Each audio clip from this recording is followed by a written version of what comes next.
As you know, I was elected as a member of the expert assembly, but I didn't take part in the activities of this assembly. It was not possible for me to go there. As you know, at that time the war started in Kurdistan, and of course there is no article in the new constitution about our principal demand. It means the right to autonomy, and of course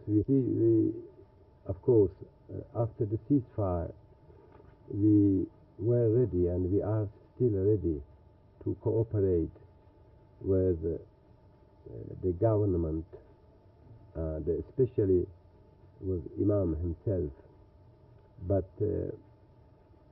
and of course our party, the Democratic Party of Kurdistan, was the first one in Kurdistan who really accepted Imam's message to the Kurdish people.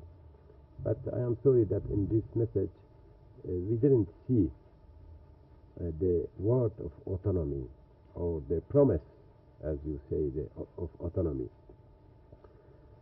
That's why we are continuing, of course, negotiations, and we hope to find a peaceful solution for the Kurdish problem in Iran.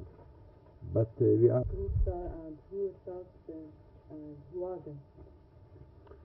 You see, always when you have a ceasefire, then there are here and there some, let's say, accidents. But I think it's not very important. And as you know, now you are in Mahabad, you can see other towns of Kurdistan, that really the situation is very quiet, and some small, let's say, incidents will not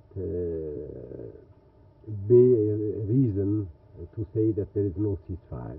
Of course, maybe